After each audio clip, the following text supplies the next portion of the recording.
ನಮಸ್ಕಾರ ಎಲ್ಲರಿಗೂ. ಸೊ ಇಂದಿನ ವಿಡಿಯೋದಲ್ಲಿ ನಾನು ಡಿಕೋಡಿಂಗ್ ಎರಡು ಎಕ್ಸಾಂಪಲ್ಸ್ಗಳನ್ನು ಎಕ್ಸ್ಪ್ಲೈನ್ ಮಾಡಿದ್ದೆ. ಸೊ ಈ ಒಂದು ವಿಡಿಯೋದಲ್ಲಿ ನಾನು ಡಿಕೋಡಿಂಗ್ ಅಲ್ಲಿ ನ್ಯೂಮರಿಕ್ ಅಂದ್ರೆ ಇನ್ಸ್ಟೆಡ್ ಆಫ್ ಲೆಟರ್ ಅಂದ್ರೆ ಆಲ್ಫಾಬಿಟ್ ಬದಲಿಗೆ ಅಂದ್ರೆ ಫಸ್ಟ್ ವಿಡಿಯೋದಲ್ಲಿ ಅಥವಾ ಕೋಡಿಂಗ್ ಅಥವಾ ಡಿಕೋಡಿಂಗ್ ಅಲ್ಲಿ ನಾವೇನ್ ಮಾಡ್ತೀವಿ ಅಂತಂದ್ರೆ ಒಂದು ಆಲ್ಫಾಬಿಟ್ ಗಳನ್ನ ಯೂಸ್ ಮಾಡ್ತೀವಿ ಅಥವಾ ಅದರ ನೆಕ್ಸ್ಟ್ ಲೆಟರ್ ಅಥವಾ ಪ್ರೀವಿಯಸ್ ಲೆಟರ್ಸ್ ಗಳನ್ನ ಯೂಸ್ ಮಾಡಿಕೊಂಡು ನಾವು ಏನ್ ಮಾಡ್ತೀವಿ, ಕೋಡಿಂಗ್ ಅನ್ನ ಮಾಡ್ತೀವಿ. ಸೊ ಅದೇ ರೀತಿ ನ್ಯೂಮರಿಕ್ ಅನ್ನು ಮಾಡಿಕೊಂಡು ನಾವೇನ್ ಮಾಡ್ತೀವಿ, ಕೋಡಿಂಗ್ ಮತ್ತೆ ಡಿಕೋಡಿಂಗ್ ಅನ್ನ ನಾವು ಮಾಡ್ತೀವಿ. ಸೊ ಅದೇ ರೀತಿ ಡಿಕೋಡಿಂಗ್ ಅಲ್ಲಿ ನಾವು ಒಂದು ನ್ಯೂಮರಿಕಲ್ ಎಕ್ಸಾಂಪಲ್ಸ್ ನಾವು ತಗೊಳ್ಳೋದಾದ್ರೆ, ನ್ಯೂಮರಿಕಲ್ ಕೋಡಿಂಗ್ ಅಥವಾ ಇರ್ತಕ್ಕಂಥ ಒಂದು ಎಕ್ಸಾಂಪಲ್ಸ್ ನಾವು ತಗೊಳ್ಳೋದಾದ್ರೆ, ಇಲ್ಲಿ ಇದೆ. If the code in a certain language, paper is 56 and sheet is 57, then for which of the following words is the code 88? ಅಂದ್ರೆ ಪೇಪರ್ ಅಂತಂದ್ರೆ 56 ಅಂತ ಅರ್ಥ, ಶೀಟ್ ಅಂತಂದ್ರೆ 57 ಅಂತ ಅರ್ಥ. ಹಾಗಿದ್ರೆ 88 ಅಂತಂದ್ರೆ ದ ವರ್ಡ್ ಏನ್ ಬರುತ್ತೆ, ಆ ಒಂದು ಪದ ಯಾವ್ದು ಬರುತ್ತೆ ಅಂತಂದ್ರೆ ನಾವೇನ್ ಮಾಡ್ಬೇಕಾಗತ್ತೆ, ಫೈಂಡ್ ಔಟ್ ಅನ್ನು ಮಾಡ್ಬೇಕಾಗತ್ತೆ. ಅವ್ರು ಏನ್ ಮಾಡಿದಾರೆ ಅಂತ ಫಸ್ಟ್ ನಾವು ನೋಡೋಣ.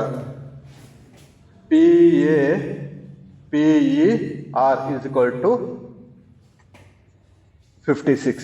ಓಕೆ, ಅವ್ರು ಏನ್ ಮಾಡಿದ್ದಾರೆ, ನ್ಯೂಮರಿಕಲ್ ತಗೊಂಡಿದ್ದಾರೆ. ನಾವು ಪ್ರೀವಿಯಸ್ ವಿಡಿಯೋಸ್ಗಳಲ್ಲಿ ನಾವು ನ್ಯೂಮರಿಕಲ್ ಕೋಡ್ ಅನ್ನ ತಗೊಂಡ ನ್ಯೂಮರಿಕಲ್ ಕೋಡಿಂಗ್ ಅಲ್ಲಿ ಯಾವ ರೀತಿ ಮಾಡ್ತಾರೆ ಅಂತ ನಾನು ಎಕ್ಸ್ಪ್ಲೈನ್ ಮಾಡಿದ್ದೆ. ಒಂದು ಆಲ್ಫಾಬಿಟ್ಗೆ ನಂಬರ್ಸ್ ಗಳನ್ನ ಕೊಡ್ಲಾಗುತ್ತೆ. A belongs to 1, Z belongs to 26. ಆ ನಂಬರ್ಸ್ ಗಳನ್ನ ತಗೊಂಡು ಏನ್ ಮಾಡ್ಬೋದು, ಕೋಡ್ ನ ಫ್ರೇಮ್ ಮಾಡ್ಬೋದು, ಅಥವಾ ಆ ನಂಬರ್ಸ್ ಗಳನ್ನ ಟೋಟಲ್ ಮಾಡಿ ಏನ್ ಮಾಡ್ಬೋದು, ಕೋಡ್ ಅನ್ನ ಫ್ರೇಮ್ ಮಾಡಬಹುದು ಅಥವಾ ಕೋಡ್ ಅನ್ನು ನಾವು ಫೈಂಡ್ ಔಟ್ ಮಾಡಬಹುದು. ಅದೇ ರೀತಿ ಏನ್ ಮಾಡಿದ್ದಾರೆ, ಇಲ್ಲಿ ಕೋಡ್ ಅನ್ನ ಮಾಡಿದ್ದಾರೆ. ನೋಡೋಣ. P belongs to 16, A belongs to 1, P belongs to 16, E belongs to 5, R belongs to 18. ನಾವು ಲೆಟ್ ಅಸ್ ಚೆಕ್ ನೋಡೋಣ. ಅಡಿಷನ್ ಮಾಡೋಣ. Plus plus plus. ನಾವು ಟೋಟಲ್ ಮಾಡಿದ್ರೆ ನಮಗೇನ್ ಬರುತ್ತೆ, 56 ಬರುತ್ತೆ. ಓಕೆ, ನಾವು ಇನ್ನೊಂದು word sheet, SHEET 57, S okay 19 ಬರುತ್ತೆ. H 8 ಬರುತ್ತೆ. E 5 T 20. ಓಕೆ, ಟೋಟಲ್ 57 ಬರುತ್ತೆ. ಇದೇ ರೀತಿ ಅವ್ರು ಏನ್ ಮಾಡಿದ್ದಾರೆ, ಈ ವರ್ಡ್ಸ್ ಗಳಿಗೆ ಅವರು ಕೋಡ್ ಅನ್ನ ಕೊಟ್ಟಿದ್ದಾರೆ.